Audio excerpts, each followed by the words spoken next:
Today I'm here right outside of Times Square in New York City. Sales, I think, is something that a lot of agencies don't do well because we expect the marketing to do the work. I'm speaking for Digital Marketers Conference, Digital Agency Expo, and my goal up there was to help hundreds of agency owners from all over the world learn how to build more successful and profitable agencies. What I did right was I created something different. What I did wrong was I created something very easy to duplicate. The great thing is I learned that everything I spoke about is applicable for any business, including fitness studios. You're telling me you just made your entire decision off of one word? So sit back and relax as I share with you how I've been able to build this business to an 8-figure business and build an incredible team around me that's able to support the company and grow even when I'm not in the office. That's the difference between $1 million and $1 billion. Apex Websites helps fitness studios put their online lead generation on autopilot. How do they do this?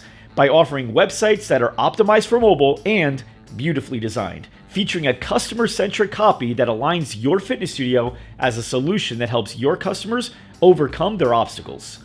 Included are automation features such as email follow-ups, SMS notification, and local SEO tools you can use to measure your website performance. Go to GSD with Apex to view an online demo and find out how over 500 studios and martial arts schools are generating daily leads using the Apex platform. And let's give Mike Arce a massive Digital Agency Expo welcome. Hello, everyone. My company, Loud Rumor, is the agency that we actually run that helps fitness studios all over the world really grow and scale their businesses. And Loud Rumor now, in 2 months, will be celebrating its 10-year anniversary. Is that pretty cool? Where we stand right now, Loud Rumor is doing just over $1 million in monthly recurring revenue. And a big part of that has happened over the last year or so, where we've been adding $40,000 in monthly recurring revenue every single month. And that's net, meaning even when we have the natural attrition that any agency has, we're still able to meet our goals and exceed our goals every single month. So a big part of that has come from not one change. It's come from many changes. Some small, meaning very easy to implement. Some big, meaning it took months to actually be able to do it the right way. And I can't tell you which one of them was more impactful than the others because I don't know, but I know that the combination of all those things really helped create a business that was not only much more effective, but much more enjoyable. I think the best part about the company that I get to lead today is that I'm not working like I used to. I used to be nonstop, waking up 4 a.m., 5 a.m. every morning, just immediately getting the emails, immediately getting the tickets and all the stuff I had to do, and managing people and managing outsourcers and everything I could possibly do until 11, 12, 1 o'clock in the morning. Didn't really matter. I was just up all the time working. And today, I would say I don't do any real work when it comes to that kind of stuff anymore. The majority of my work is revolved around what I've learned from different people, mentors, is being just a real great CEO and finding what the next opportunity is for our agency, who the people I should be meeting and connecting with, and how we could be expanding not just by a client or two, but by 100 clients or two just in the next month or two. Does that make sense? So a lot of what we're going to be sharing is how we've gotten to this point. Is that okay with you guys? Yeah. Okay, so let's start off with all the things that I believe has really helped us out. And some of the things I'm going to be sharing here, you may be actually testing yourself and wondering if it's ever going to work. Some things you may have thought about testing and haven't yet because you're afraid that it may not work. And maybe there's some things that we'll talk about today that you haven't even considered or thought of. And that's pretty cool because maybe you guys will give it a shot too, and hopefully it works for you as well as it worked for me. And there's about 10, 12 things. You guys okay? I'll list them all out. Yes? So we'll start with the first one, and they're in no particular order. I'm just going to go in the order I felt like it flowed the best for you guys to get all the information and see it all come together.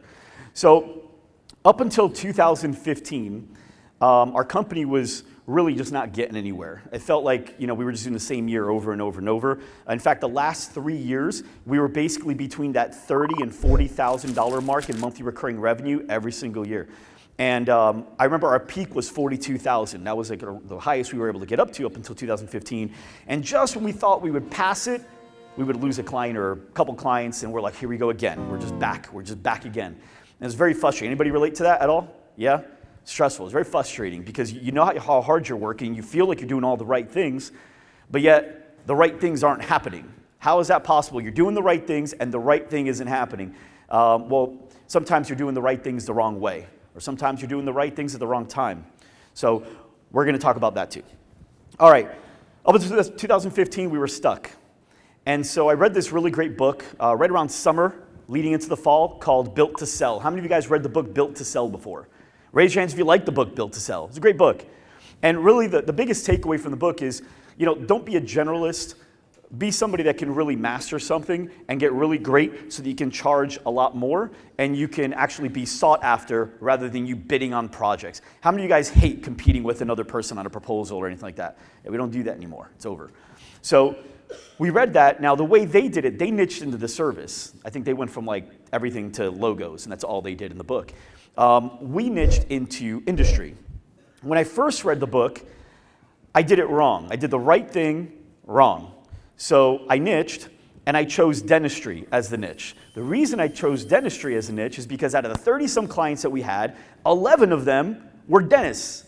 So it just seemed like the path to least resistance. How many of you guys would say you'd probably choose dentistry too if that were the case, right? It just made sense.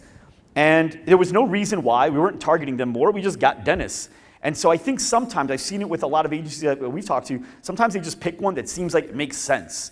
And the problem with dentists, because it didn't really work well, is that I actually hate the dentist. I hate it. In fact, I go to the dentist every 3 months because when I go there, I want them to have nothing to do. And that's why I go more so there's less work. And the idea of having to learn more about the dentist industry and go to conferences like this, but for dentists, and listen to influencers in the dental world and read blogs and do all that stuff, no pun intended, it's like pulling teeth to get me to do it. Right? So I was like, man, this sucks. This niche thing does not work. And so I stopped. And then towards the end of 2015, I got an ad served up to me on Facebook. And it was this guy talking about how he can blow it up for you with Facebook ads. He can help your clients dramatically with Facebook ads. And he had proof, and I was like, yeah, let's go ahead and do it. So we bought his course, like $1,000, got him signed, got him with my team. My team started executing it, and it actually worked really, really well. And we started getting results. So I went to go reach out to the guy, and since then, we've actually become really good friends. Some of you guys probably know him because he's contributed. His name's Billy Jean. Raise your hand if you guys know Billy. Billy Jean? Yep. Billy Jean is one person. Billy Jean's cool. I'll give him a round of applause because he actually helped me quite a bit. So Billy and I have actually become really good friends. We talk probably every day or almost every day. And I think the friendship where it really came from was when I first met Billy, I was having a hard time with ads, and particularly Facebook, and he was having a hard time with dad life. He was about to have a kid, he was starting a business, and we actually were able to kind of like mentor each other because at the time I had the same journey, but I was already 3 kids in and I had that column pretty well done. And so I was able to help Billy with one thing, he was able to help me, and because of that we've developed a really great friendship together. But he asked me, he's like, how come you're not niching? How come you're helping everybody? And how come you're doing everything? We did everything. And I said, I've niched, it didn't work. And he asked me about it, and he said, dude, that's not how you pick a niche. You got to pick something that you actually enjoy learning about. What do you do for fun? What do you like to do for, I like Xbox. What do you like? And I said, I like fitness. I was like, that's my thing. I work out 5-6 days a week. I was in the fitness industry for 7 years prior to that. I was a personal trainer, started my own personal training company. I ran and managed several different clubs in the industry. I was really good at that. He's like, dude, that's it. That's the easiest thing in the world. Just help fitness studios and gyms. And I was like, okay, sounds good. I just did it. Because honestly, at that point, you ever get to the point where like nothing's working, you're like, oh, dude, I'll give anything a shot. I don't care. So I was at that point. I was like not refusing any advice. And so I niched. The crazy thing is, we were only at 40 clients. Within 18 months, we had over 400 fitness studios now working with us as clients. Is that pretty cool? 18 months. Now, there's a lot of stuff that happened. It wasn't just the niche. So I don't want you guys to think, okay, cool, we niche, we pick something, now I'm just going to go ahead and do all this stuff. No, see, what happened with that is all the other things I'm going to talk about was a lot easier for me to start executing at the right level. So I had to create content. And see, when you love the thing that you're learning about, you learn it better. And the better you learn it, the better you can teach it. And so for me, I was starting to create a lot of content around it as I was digesting a ton of it. And so first we started creating random videos. Videos, even as simple as how to create content for your fitness studio. And we would give suggestions in there, and we'd have like little graphics, but it would be like, guys, and how many of you guys have clients you wish created more content for themselves? Okay, so here's one that I usually say to them, and it works every time. Because you know why they don't create the content? You know why? Well, sometimes it's camera fright, sometimes they don't know what to say, but a lot of it stems from they want to be like super innovative, and they don't know what to say that actually is new and fresh. And I don't think I ever had that problem. I didn't care about coming up with things that nobody's ever heard about, and because I think when you do that, you're really looking to impress your peers, like other agencies at your level or higher.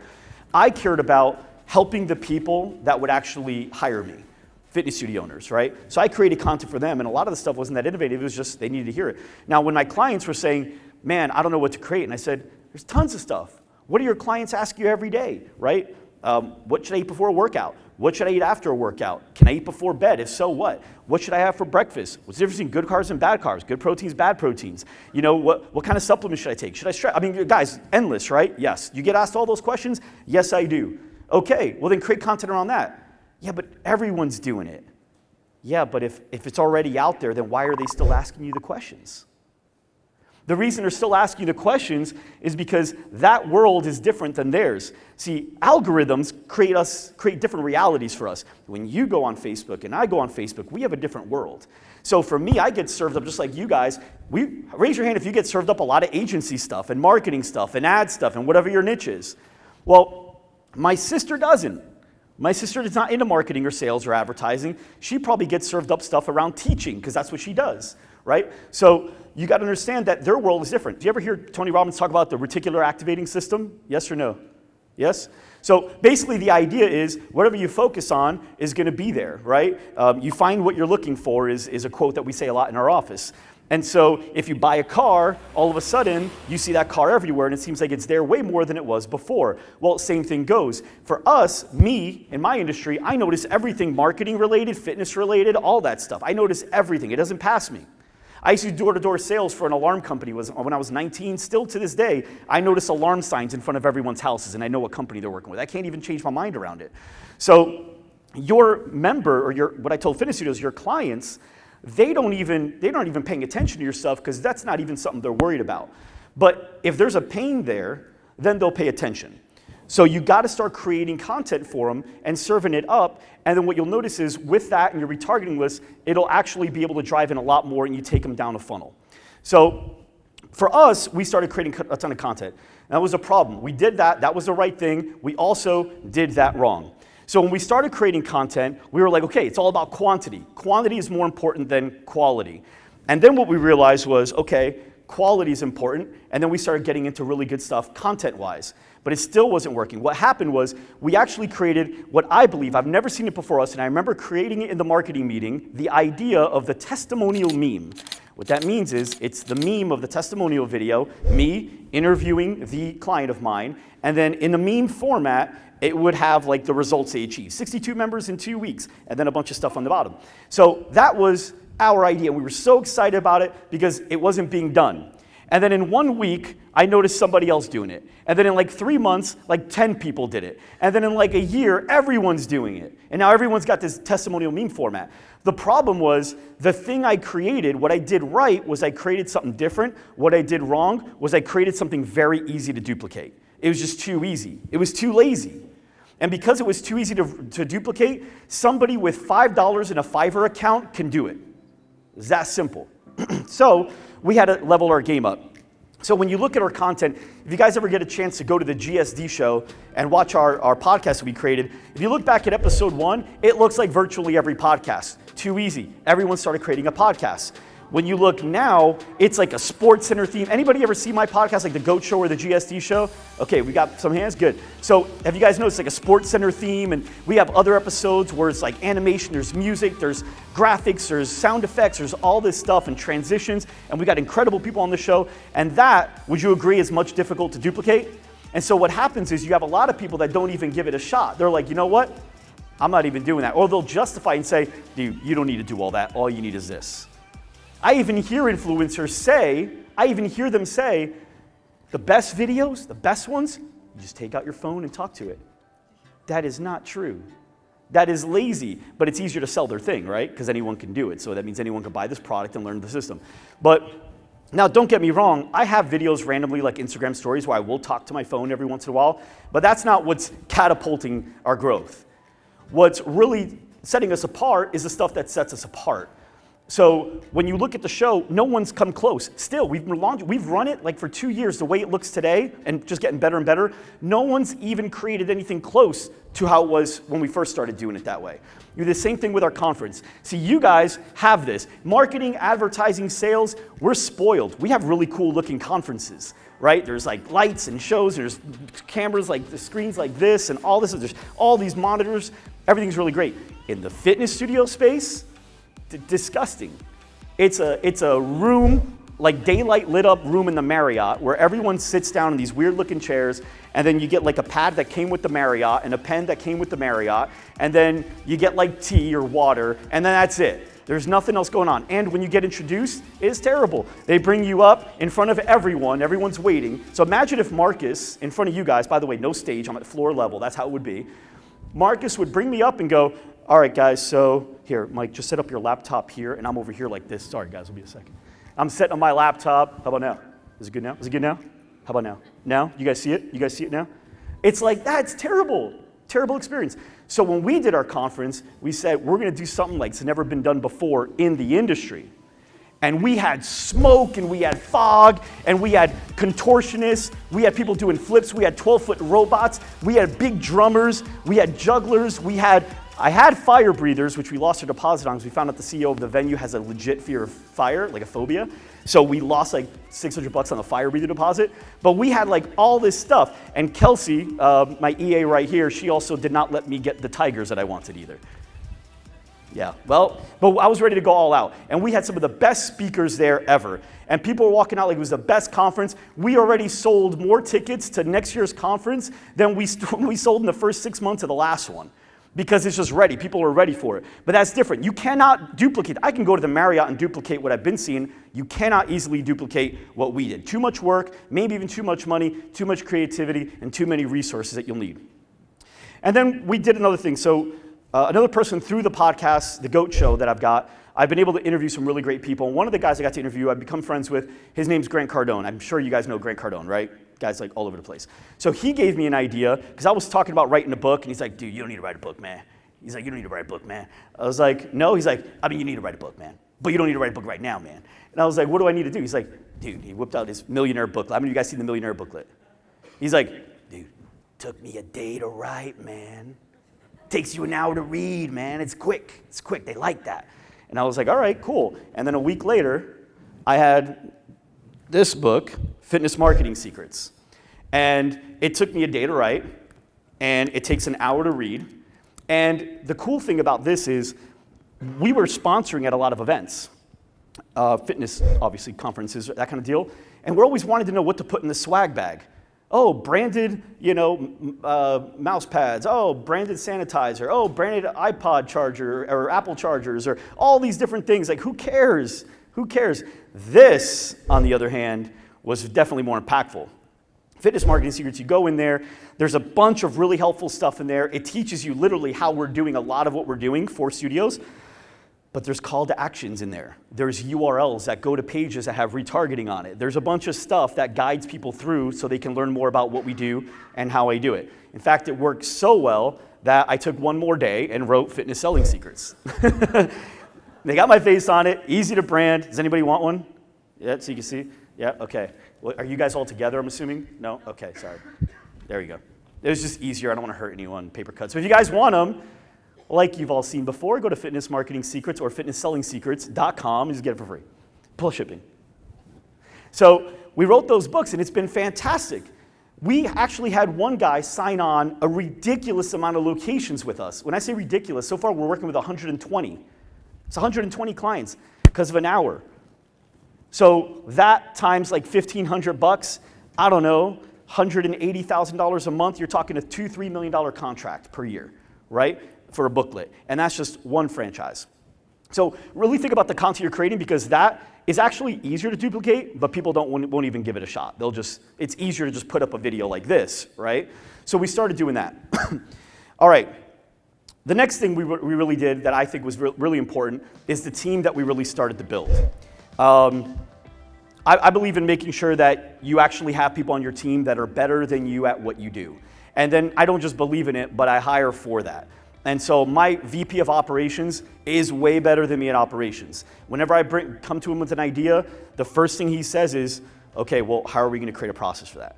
That's where his brain goes. How do we create a process so we don't drop any balls and it's executed the right way and everything works and we can measure it and we can do all that? And that's how he is for everything. Everything in our company is 100% tracked and processed and systemized and documented. In fact, when people come to work for our company, that's the first thing they compliment is you guys just have processes for everything. It's unbelievable how much people are able to get done. In fact, our account managers, when we first started, were only able to handle 15 accounts per account manager. We have people handling 60 accounts with better customer service reports.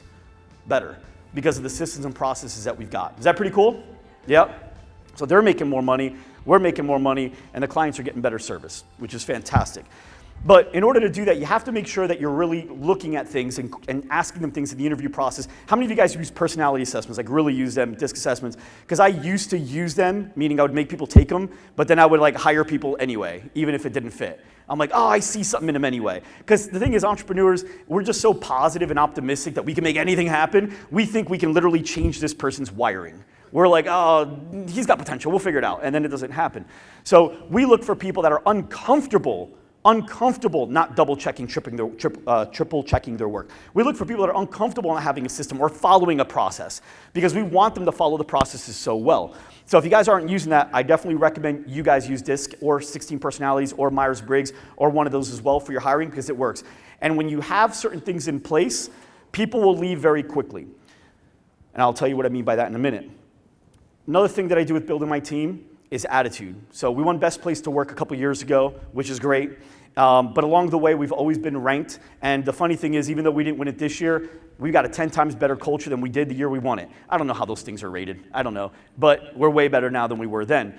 And a lot of the things are around making sure your people are constantly moving up. We have 30-some employees now, 40 employees. All of them are reading at lunch. They're all reading, whether it's lunch, whether it's after work, before work. They're all hitting goals. McKenna here lost 40 pounds in the last 6 months, going to F45. Kelsey here has literally connected with Russell Brunson's assistant, Cameron Harold's assistant, Billie Jean's assistant, Trainul's assistant, Diane Pickle's assistant. And so now she's basically getting with all of them and creating a mastermind so she can learn how to be a better EA. Is that pretty cool? Like she just reaches out and connects masterminds. Yeah, we'll give that. That's pretty cool. So the idea is, how can you get your employees to be the best version of whatever they're hired to do? How many of you guys would like it if your EA was literally studying the best EAs in the world to find out how she can be the best EA for you? How many of you guys would like that? How many of you guys would like it if your video producer was studying the best videos in the world to find out how to create the best video for you? How many of you guys would like that? Okay, guess what they would like? They would like you to study how to be the absolute best CEO so you can be the best CEO for them. And that doesn't mean the best marketer. That doesn't mean the best salesperson. That doesn't mean the best anything other than CEO. And now sometimes it does mean you have to put your marketing hat on. And sometimes you have to put on your sales hat. But you have to get people to wear those hats more often, other than you. Does that make sense? Yes? My VP of sales today is a guy that was my sales manager 13 years ago. One of the sales reps that we have working for us was the first guy that hired me in sales at LA Fitness 15 years ago. Right? So now when you're looking for people like that, the problem is you don't know where to find them. How many of you guys feel like it's hard to find good people sometimes? Or great people? Yeah. How many of you guys have heard the phrase, man, if you have to choose hiring character over skill, hire character every time? Raise your hands if you believe that. Yeah, you're right. Character over skill. However, there's a third option. What's the third option? Both. Here's the problem though. If you feel like, how many of you guys feel like both are unicorns? Yeah, they're not. They're just not applying. They're not looking for work. They're not filling out your Indeed applications. They're not on jobbing. They're not responding to your Facebook ad. They're not doing any of that. Why do you think they're not doing any of that? They got a good job, they're getting paid well, and they've got a good future with security. Right? So how do you think you get them? Yeah, you got to take them. You got to go take them. Go get them. I've been recruited before. LeBron James has been recruited. Everyone in any sport has been recruited, right? The idea is, yeah, I get it. You're on a team that just won a championship at the Cavs, and you've been to the finals 4 years in a row with the Cavs. But I got to tell you why it's going to be better in LA. Here's why. And that's your job, right? Didn't Steve Jobs do that with the Coca-Cola or Pepsi guy? Coca-Cola or Pepsi? Pepsi? Pepsi. He took the Pepsi CMO to come and be his CMO instead, right? And so you just got to be, that's where you put on your sales hat. I haven't made an end user sale. We've now over 2,000 clients. I haven't made an end user sale in like 2.5 years. All my sales now are employee base. Always have a dream list. I got 15 people right now on my list that I want to work for me. Maybe not today, maybe not in 6 months, but I want you someday and you're going to work for me at one point or another. So Dan, my VP of sales, I've been courting him for a year. Just following up. Hey man, how are things going? Oh yeah. And he's going to ask you how things going. Dude, we're growing really fast, man. We're building a really great team. It's awesome. And that's it. And little by little, you find the time, you connect. And then you make that moment. Matt Kafora, that was like a 6-month thing in working. Billy was like Billy Sykes, not Billie Jean. Billy Sykes, that was like a 2-year thing in working, right? So the guys that are great, you've got to court them for a little while. You might be friend zoned for a little while, but you got to wait it out and you got to get it at the right time and always make that compelling argument as to why you're better. So look for those people because character and skill is always going to win. Now, when you get them in-house, you got to make sure that you decide who they're going to be. How many of you guys believe you are a product of the environment you surround yourself with? In every sense of the word, right? You are. Just like body-wise, you are what you eat and do with it, right? Like my fingers and the skin on it and the hair and all this stuff, this is because I ate something that converted into this, right? So I probably should have eaten something better. But I ate something that converted to this, right? And all you guys ate stuff and did stuff that converted you to you. And what you put in your body and what you do with it is what you get. And what you put in your mind and what you do with it is what you get up here. And so music, TV, people, all that stuff. Well, guess who you probably spend a lot of time with throughout the day? Who? Your team. Everyone say it loud. Team. Your team, right? That was everybody? Dude, come on, give me something. Who? Team. Your team. Team. Ready? 1, 2, 3. Team. There you go. You spend a lot of time with your team. When you spend a lot of time with your team, who could you start becoming more like? The team without even knowing it, right? And so for me, I want to make sure that my team is as hungry, as motivated, and speaks with as much certainty as I want to. So there's words that we're not allowed to say in my company. In fact, there's words you're not even allowed to say in my house. Try is one of them. I even feel ugly saying it. I don't even want to say the word. Pay attention to how many people say the word. But try will kill you in your life. It'll kill you in sales as well. And I'll actually prove it to you by taking you outside of the industry and put you in a different situation where a sale needs to be made. Imagine you're the coach of a team, a basketball team, and you worked all season long to make it to the championship game.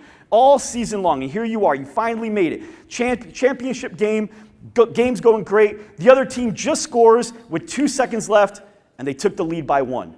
So now you're down by 1. How much are you down by? 1. You're down by 1. You call a timeout. You say, all right, guys, come on in. You look at your 2 guys that have been reliable for you all season long. You got one guy, his name's Tony. What's his name? Tony. Say it again. What's his name? Tony. You got the other guy, his name's Mike. What's his name? Mike. You go, Tony. Tony, man, what do we do? Mike, what do we do? And Tony goes, Coach, give me the ball. I'm going to try to make this shot. And Mike goes, Coach, give me the ball. I will make this shot. Who's Coach giving the ball to? Wait, hold on. Count of 3. Say Tony or Mike. 1, 2, 3. Everyone said Mike, and no one thought about it. But they've been the same all season. They've been reliable all season. You're telling me you just made your entire decision off of one word? Off of one word? Yes. Subconsciously you did. Now the coach doesn't know. You know because you were listening for the word, but the coach doesn't know why. They're just hearing it. A lot of the decisions aren't made on the rational level. They're made in the gut. That's why sometimes you look at things and it doesn't make any sense at all, but it feels right, so you do it anyway. Vice versa. Sometimes it doesn't. Like everyone's telling you not to do it, not to do it, not to do it, and you do it anyway because it feels right. Does that make sense? Like it goes back both ways. So in this case, you got to understand that your clients and your team may not be responding to you the way you think because of words that you're using that are actually getting them to create a lack of certainty in you. So we don't say it at all. So I'm trying to think. No, you're not. You're thinking. I'm trying to eat. No, you're not. You're eating. I'm trying to write. No, you're writing.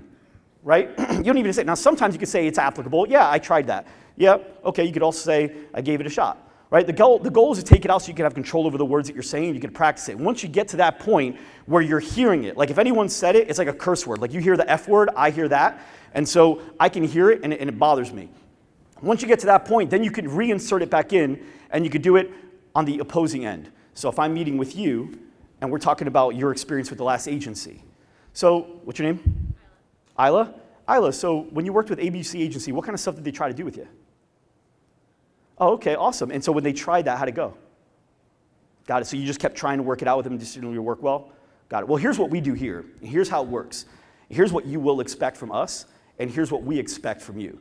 And the funny thing is, on a subconscious level, they can't rationalize it. All they feel when they leave the meeting is, dude, these guys are night and day from the other company. That's it. Because I put all the weaknesses and uncertainty on them, right? It's anchored. I put it on them, and then I let me take all the strength and the security and the commitment and all that stuff, right? So when they leave, they've got that. Your employees too. Hey, can you try to get that done by tomorrow? Hey, I need you to get that done by tomorrow. Right? Two different things. People say that word for two reasons. One, because everyone around them does it, and so now it's just trained, right? If you say dude everyone says dude around me all the time, I'm gonna start saying dude. But also because it takes away the commitment. I don't have to commit to the result, I just have to commit to the attempt. As long as I attempted, I kept my word. Does that make sense? But we don't want to do that. Speak with clarity, speak with certainty to your team. No black and white. I spoke to somebody earlier today and it was crazy. It was like a machine gun assault rifle. They were like, every weak word in the world was put in one sentence. Yeah, so pretty much I try to kind of like, I'm like, pretty much I kind of try to like. And it's like, dude, every word, just say, this is what I do. I do this. This is how I work. I do that. Does that make sense to you guys? Yep. Okay, so make sure that you guys are doing that as well. And then make sure that you guys are constantly focused on exactly how your sales process is going to roll. Sales, I think, is something that a lot of agencies don't do well, including my past self, because we expect the marketing to do the work. And I've even heard people on stage say it, where they're like, if your marketing's good, you don't need to be that good at sales. The marketing will sell it for you. They call it schmarketing or something. And you know, maybe it's true. I don't know. I personally haven't experienced that to be true. I believe you do have to sell well, and you do have to have a sales force and a follow-up process and stuff that takes people over that edge, because we all need it too. The problem is marketers don't want to hear that because, in truth, a lot of marketers don't like to sell. Neither do your clients sometimes. How many of you guys wish your clients put more effort into the sales process? Right? Well, we got to do the same thing. So for us, we have a sales process. Now, one thing that I did wrong, we've lost salespeople before. It didn't work out. We hired them, didn't work out, and they left. I wanted to figure out why. The reason why is because I was doing the right thing, but I was doing it wrong. What I was doing wrong was I was hiring the salespeople, and I didn't have the time to be able to actually train them the right way. See, salespeople are the easiest people to measure, but the most difficult to manage or train. Yep. And so when you get them on board, who's actually training them regularly? Who's role playing with them regularly? Because they'll go off script. Who's actually monitoring their calls? Who's coming in to help out with the close? Who's coming in to help out with value? Not me. I couldn't do it. Not especially with multiple salespeople. So what we did instead, I took the advice of a person who's been kind of like a mentor to me, and instead I hired a VP of sales and then let him build his sales team. And now he's role playing with them every day. He's sales training with them every day. Salespeople should not cost you money, ever. If a salesperson is demanding $7,000 or $8,000 a month, and you look at their track record and they did really, really good where they were, pay it. You'll get it back next month. You will get it back next month. That is an easy win. And if you don't, how easy is it to measure that they did it or not? That's it. You cut it, right? It's very, very easy to measure them. It's not like a graphic designer where you're like, I get it, it's different. This is easy. Like, how many calls did you make? Right? We use what do we use now? CallRail. We use CallRail. RingCentral. RingCentral we use. So how many calls did you make? What's your talk time? How many demos did you book? How many demos did you do? How many showed up? How many of those did you close? How many agreements did you get out? Right? What's your length of time? What's your sales pipeline look like? How long on average are they waiting? What's your average dollar per sale? Right? These are easy. These are easy things to measure. How many of you guys feel like you could pull those numbers very, very easily? Yeah, they're very, very easy to pull. So when you get that and you put it up there, very simple. Another thing, make sure you guys have scoreboards and scorecards up in your office. How many of you guys have scoreboards or scorecards up in your office where every employee can see how every employee is doing? Nope. So we have this thing up. It's our scoreboard. And we can see every department, and within most departments, how every employee is contributing to the growth of this company. Now, when I first rolled it out, do you think people liked it or didn't like it? Didn't like it. Why do you think they didn't like it? They didn't want to be accountable for their shortcomings. But what does Kobe Bryant and Tiger Woods want? They want everything analyzed. Every part of that. I'm a terrible golfer, so I'm already off probably. But they want every inch. Tiger Woods wants every inch of that swing analyzed, right? Kobe Bryant wants every part of his game analyzed. And he wants to analyze others. He wants to be measured because he wants to be what? Great. Tom Brady, everybody. Beyonce, let me hear it. I want to hear it. No, you see how particular they are, right? So we've got to get that into our employees' minds because a lot of times we're taught the wrong thing or the right thing in the wrong way, which is, oh, you shouldn't have to micromanage people. It's not micromanaging. I'm not going to tell you in the middle of you doing it how to do it. I'm measuring and analyzing your performance because with the results and the data that I get from that, we're able to make adjustments to get better results. How many of you guys wish you had a really great CEO, like a Richard Branson, analyzing your entire day and then giving you data based on that and what you could have done better that day? How many of you guys would like that? Right? Would you consider that micromanaging or would you consider the most amazing thing you could have added to your business right now? Dude, I would love that. I would love that if I had somebody like that watching me all day and then at the end being like, all right, man, here's what you could have done a lot better. Here's where you dropped the ball. When you said this to the employee, here's what you could have done. But we've got to get our team to really understand that's why we're doing it, not to micromanage you. And so we put the boards up. Yeah, for the first month they hated it. Now everyone goes up. They talk about it. You see them looking at the screen. They're into it. And now results start climbing over and over and over and over again. Another thing that worked really well for us is partnerships, affiliates, building relationships with people that are actually targeting the same audience that you're targeting, in our case, fitness studios. So who else is going after it? CRMs, automated marketing, text marketing tools, software, any other type of software, supplements, whatever. We've got right now, I think, 40 or 50 different partners, and we hired a partner manager just to do this. His entire job is to reach out to people that are targeting the same audience as us. Oh, you design websites for fitness studios? Perfect, we want you. And we would find a way to collaborate with them on content, whether it's webinars, whether it's blogs, whether it's videos, whether it's events, whether it's just a list, an email list, or whether it's actually just referring business for an affiliate commission kickback. That has worked really well for us. How many of you guys are doing stuff like that already? Yep. So if you can, hire a person just to do that all day. And if you can't, hire somebody that's actually done it before, because that's really good. So somebody has some sort of partner marketing, affiliate marketing, and something like that in their background. So look for that on LinkedIn. That, by the way, that's where you find people too. If you're looking where to find those people that have character and skill, go to LinkedIn, type in companies that you know have a great culture. You can look at the best places to work lists, start with that. Look for people that have a great culture. Then from there, go down all their employees and look for people that have worked there for 2 years or longer and people that have had maybe some promotions along the way. Those are the people that you target. Yes? Good? You just reach out to them there. By the way, when you pitch them, you got to make sure how you pitch it. Don't say, hey, are you open to hearing other opportunities? Don't say that because that creates a disloyal factor. What you do is you say, are you closed off to other opportunities if there's some really good ones out there for you? People don't want to be closed off. They want to be loyal, but they don't want to be closed off. So I kind of switched the verbiage a little bit. So that's really good as well. But also anywhere you go, Kelsey see me pitch the waitress before. Everybody out there's got great personality, can contribute to your business. Does that make sense? Yes?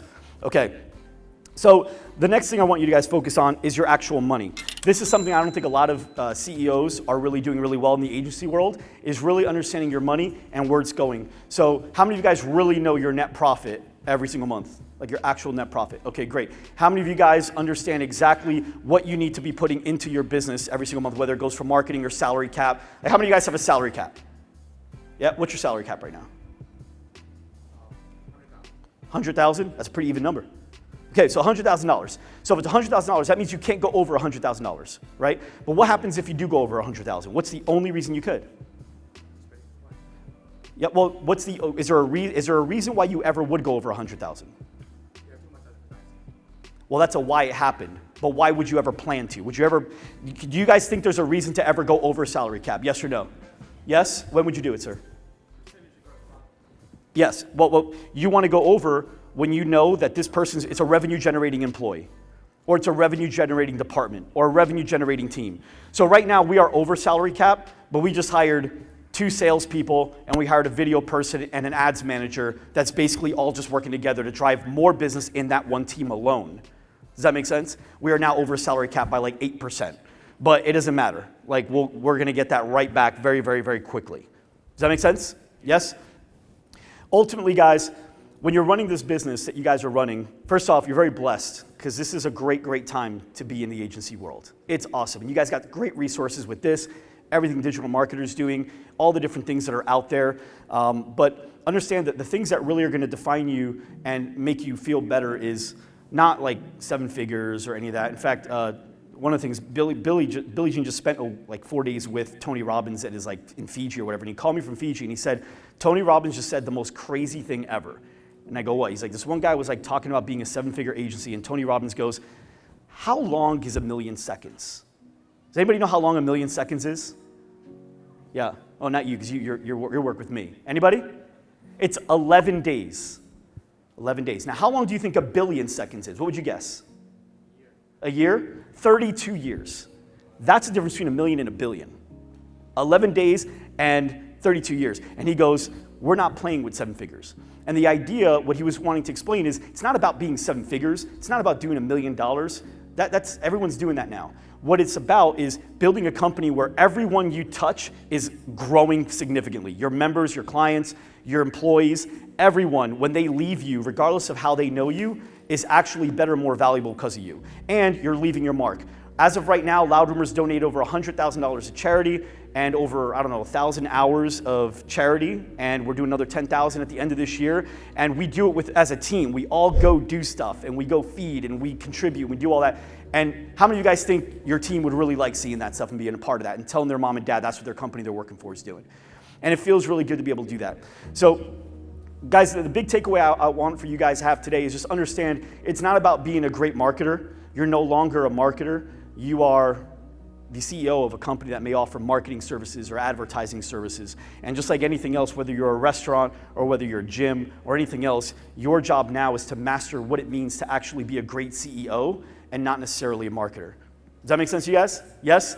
How many of you guys learned some stuff today that you think you can take home with you? Yep. How many of you guys liked today's talk? Yes? Thank you all very much for being here.